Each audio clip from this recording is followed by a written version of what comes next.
from a man we all know in the Bible, the man Daniel. Now, when we hear Daniel, what comes to our mind quickly is the story of the lion's den, right? But we seldom talk about the circumstances that led to him being in the lion's den in the first place. Now, if you agree with me that if there were competent, credible people in government at that point in time, Daniel would not have found himself in the lion's den. Do you know why? Because when they come up to pass that bill that nobody should pray to any other person but the king for a period of 30, 40 days, there will be someone in parliament or a group of people in parliament that will arise and say, you know what, this law is immoral, this law is unjust, we cannot be here and watch this happen. But because Daniel was the only one in politics, in parliament, the Babylonian parliament at that point in time, they were able to pass that law and he found himself in the lion's den.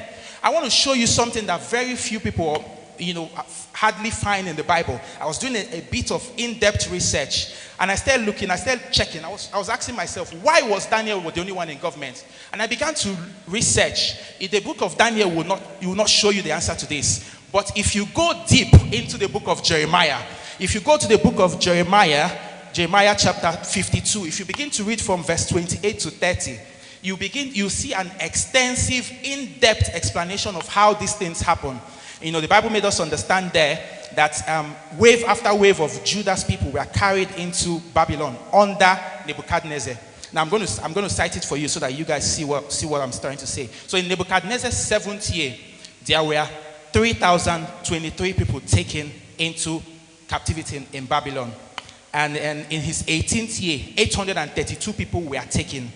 And in his 23rd year, another 745 people were taken into captivity. So altogether, when you sum that together, that's about 4,600 people that were taken from Judah into Babylon that found themselves in the same time frame that Daniel was in Babylon. So my question is, why did we have 4,600 people from the same heritage as Daniel in Babylon, and only one man distinguished himself so much to the extent that he became relevant in government and leadership? And that's the question each and every one of us should ask ourselves as well. Why did we have only one man out of 4,600 people in Babylon at that point in time? Why did we have only one man relevant in politics and government? That's a question we must reflect on.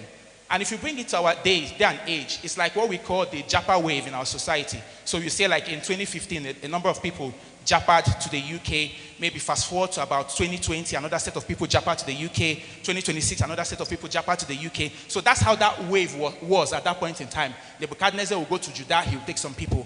He'll go after a few years, he'll go and take some more people. He'll go after a few years and take some more people. But all of those people, the common denominator amongst all of them is that they found themselves in Babylon at that point in time. So it's like all of us come to the UK in the same period under the same monarchy rule of Prince Charles, and just one set of individuals decide to go into the political space. But then we end up complaining, oh, they're targeting immigrants, But why haven't you positioned yourself to get into government so you can lend your voice? Why haven't you positioned yourself? So if you're not going to actively participate in politics, you don't have any right to complain about what's going on in politics. And that's the point I want to leave with us here today. I said here, Daniel's greatest challenge was not the presence of wicked men. His greatest challenge was the absence of righteous men. And that is the danger of political vacuums. When good people abandon governance, governance does not just disappear. Other people simply take over. And I wrote here, when principled people withdraw, unprincipled people advance. When righteous people refuse responsibility, unrighteous people assume responsibility, and society suffers the consequences. Society suffers the consequences. And this is a point I want you to note. I said here, leadership and governance matter so much because the laws passed today will shape the society our children will inherit tomorrow. The laws passed today will shape the society our children will inherit tomorrow. And I said here, for someone you may say, oh, politics is not my thing, I just want to focus on business. That's wonderful. Like my sister is doing so well in the business world. But I wrote here, So what if, I just want to cite a scenario, what if you become so successful in business, and let's say you have a number of shops in Douglas and maybe another set of shops in Wedwell, and maybe the government of the day comes tomorrow and say, you know what, I want us to pass a law in the State House of Assembly that we're going to demolish all shops in Wedwell and all shops in Douglas because we want to expand the road. You did not care about politics, but politics participated in your life. So they're going to demolish your building, and in as much as you say, politics is not my thing, because you did not position yourself to be there in the State House of Assembly, to become part of the policymakers, or at least know people that are part of the policymakers, or at least become a registered member of a political party so that you can actively know what is going on behind the scenes. But if you do not participate in politics, you have no right to complain about what's going on. Now, someone may look at me and say, oh, you know, he's speaking to us about politics, but he lives in the UK. He doesn't know what he's talking about. Now, let me bring it home. In 2023, my mom knows this, my brother knows this. I live in a constituency that is 97% white people, all right? But before then, in 2018, when I went to the UK, the first thing I did was to register in a political party. The Conservative Party was the leading party at that point in time, right? And by the reason of my membership, I will attend party conferences. I will network with, I've met with 3 different prime ministers. I've met with members of parliament because I positioned myself to be a part of the party. Now, other immigrants, black people like myself, you know, why they were focusing on economic survival, picking up shifts, I'm not saying any of those things are wrong, but then when you focus so much on economic survival and then you come back tomorrow to complain that they're passing laws and making bills that are affecting you, how do you correlate the two? Currently now, there's a bill that's being considered in the House of Parliament about changing the time frame for the independent leave to remain, what we call ILR, from 5 years to 10 years. So what that means is that the amount of time it's supposed to take you to obtain your permanent residency to get British citizenship is going to increase from 5 to 10 if that bill passes into law. But what has immigrants like myself done? What they do is complain, they're targeting us, they're targeting immigrants. But when I preach to them, you need to join a political party, you need to register in a political party. Everybody says, no, politics is none of my business. I'll go to party conferences in Cheshire where I live, and I'll be the only black man in a hall of about 500 and something white people. How then can you lend your voice when these people are moving laws or saying things that affect you as an immigrant? So you see, these are the issues. This is why we must not ignore politics. And for the first time in 2023, I stood for council elections. You know, I went through the nomination, the screening amongst other white people, and I was selected to be the council candidate. And I ran for council election, like I said, in a 97% white constituency. And I lost to an incumbent, even though it was narrowly by about 200 and something votes. But what that did is that it gave me influence. Remember, we are talking about potential to influence. It gave me influence among the locals. Now, I can easily come to someone's door and knock and say, my name is Uche John. I'm just here to talk about local issues that are affecting our community. What are the things you'd like to share with me? The person shares with me and I forward it to the relevant authority. Now, when I attend meetings, they look at me from the lens of that guy that stood for elections. So I'm not just a normal, common immigrant in the UK. Whenever we have party conferences, I'm there. As a matter of fact, there was one time I was in a different city, and the immediate past Prime Minister, Rishi Sunak, wanted to come to my town. My member of parliament called me and said, look, Rishi is coming to Macclesfield. And wherever you are, I need you to come back because I want you to be part of that meeting. And this was a closed meeting that was only a handful of people that were selected to be there. So that's what it means to move from potential to influence. Positioning yourself, knocking on doors, becoming relevant in your generation. And it starts by finding an area and becoming influential in that area.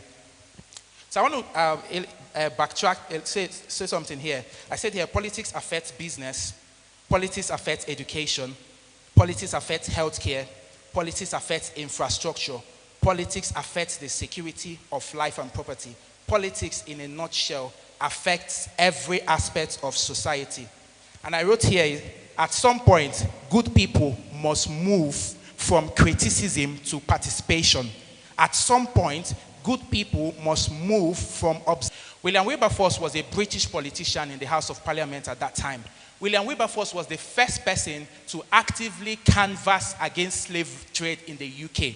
So every day he comes to the House of Commons, he kept on debating, passing laws, passing bills. Look, this thing is not right, and he kept on pushing until eventually the slave trade was abolished in the UK. Imagine if there was no good person like William Wilberforce at that point in time positioned. Maybe when I'm moving to the UK, I'll probably be working in one plantain plantation or working in one mine or anything. But because a man like Wilberforce positioned himself and said, you know what, this slave trade thing, we have to stop it. And today, we do not have slave trade in the UK and across the world because a man was rightly positioned in politics. And that's why good people must position themselves in politics. So it's not just something that is applicable in the British context. It's also applicable in the society we find ourselves. And I want to also share another example before I round up this section. About, you've heard about Martin Luther King as well, the guy that says, I have a dream. Back in the days, in a city called Alabama, black people were not allowed to participate in the voting process. No matter how intellectual you are, no matter how smart, no matter how highly placed you are, so long as you're black, your pigmentation automatically disqualifies you. You're not going to vote. But Martin Luther King kept on leading peaceful protests, advocacy, and things like that, until eventually they signed what we call the Voting Acts Right of 1965. And today, black people can participate in the voting process. But imagine if he had kept quiet and said, no, it's none of my business. Politics is none of my business, like most of us do today. So we've brought in this leadership and politics section, amongst other sections here, just to stir someone up. There might be someone in this room here that's been considering going into politics, venturing into politics, but maybe he's been dissuaded or she has been dissuaded by negative comment in the society that politics is dirty, politics is evil, you cannot go into politics. I'm here to tell you that politics is not dirty, politics is not evil. Politics is only dirty and evil because good people abstain from the system. Good people abstain from the system, and that's why politics is considered dirty. And remember when I was talking earlier, I cited the example of Daniel. How can 4,600 people find themselves in Babylon at that point in time, and only one man who positioned himself to be relevant in politics? If there were other people of like mind there, but Daniel would not have found himself in the lion's den. But I love the man Daniel. He did not just serve under the dispensation of one king. He served under several kings. He served under Nebuchadnezzar. He served under Cyrus. He served under Darius. He served under Belshazzar. About 4 to 6 kings Daniel served. He positioned himself for that. It was not handed over to him. It was not given to him as a la carte. He rightly positioned himself. From the beginning, the Bible says that Daniel proposed in his heart that he will not defile himself with the king's food. And he positioned himself. He discovered value in himself. He kept on praying. He kept on following the path that he believed in. And eventually, he got that level of relevance. So we can also do it in our generation. These stories we read in the Bible are not just for the biblical age. We can also replicate them in our generation. Somebody here can become a parliamentarian. Someone here can decide to go into the State House of Assembly. I celebrate our commissioner here who is here. Thank you so much for all that you do. Someone else can become a commissioner. Someone else can be a senator. Someone from this room can become a governor. So do not just believe that lie or that mentality that politics is evil. When you leave this conference, have that mentality, have that paradigm shift that, look, I need to participate in the political process. And it starts easy. It's as simple as getting your permanent voters cards, registering to vote. It's as simple as joining the political party. Even if you don't want to put yourselves forward to vote or to contest rather, you can be part of the. They have these delegates that appoint candidates. You have delegates that appoint candidates. You can be part of the delegates and start from there and then build yourself and keep building yourself. So I want us to just have that shift in mentality that politics is not evil. Politics is only evil because good people abstain from politics. And I'm just going to wrap up this section because I want to go into my main keynote speech. Thank you so much for listening.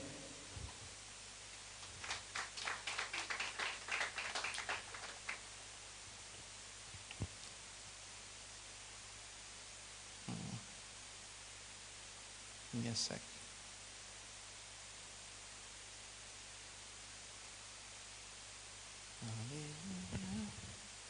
That's